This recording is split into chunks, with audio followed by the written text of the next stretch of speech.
Siyempre ako muna magbablog dito sa JB Loop TV namin, channel yan. Siyempre ito nga pala yung dalawang pares natin, mangingitlog na sila, malapit na rin. Yan, yung isang pares nangitlog na, nauna na sa kanila. So yan, ito nga, kung bago ko lang kayo dito sa channel ng JB Loop TV, like, share, comment na para updated kayo sa mga video natin. Yan, siyempre. Yan guys, punta natin yung meatlog na.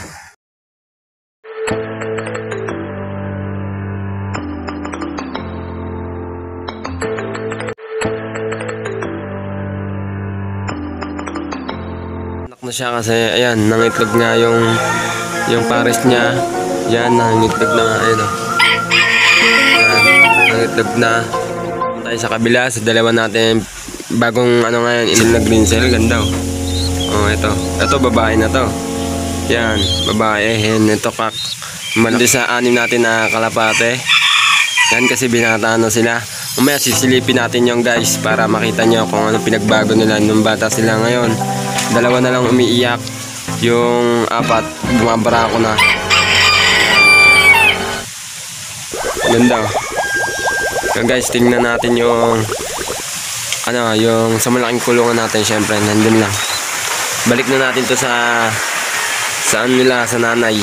Nanay nga rin pala nila, ganito rin kulay. Yan. Oh, bumaba na.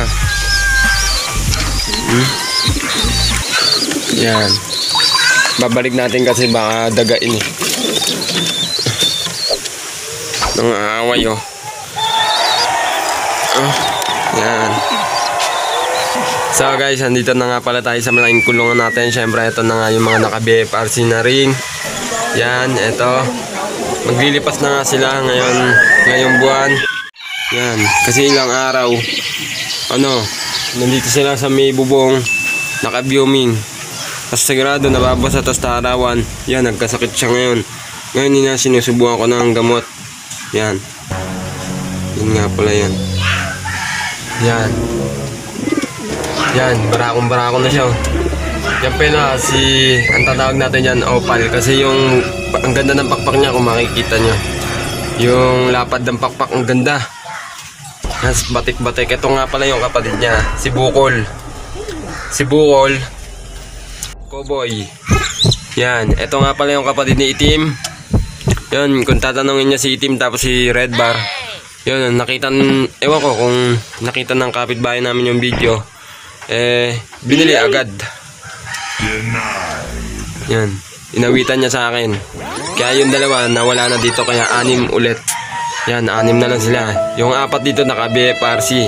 Kasi yung isang singsing nando sa green cell. Doon, sa dalawa na yon meron doon. Ayan nga pala, hingal na hingal. Yan. Makulit eh. Yan.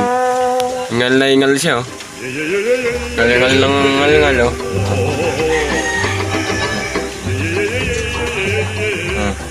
Kasi hindi ko pinapalipad eh. Kasi natatakot nga ako baka pumitik eh. Pero baka sunod na linggo po pwede na silang pakawalan. Yan, ito may sakit. Tama. Sana gumaling. Yan, ito. Lipad na lipad dito kasi sabig na talaga lumabas. Di sila makalabas eh. Yan. Then, para sa susunod na buwan o sa susunod na linggo, pwede na silang pakawalan. At pakawalan ng matagal para sa mga manonood ng video. At yun nga, syempre salamat sa panonood dito. Yan guys, hanggang dito na ang video natin. Maraming salamat.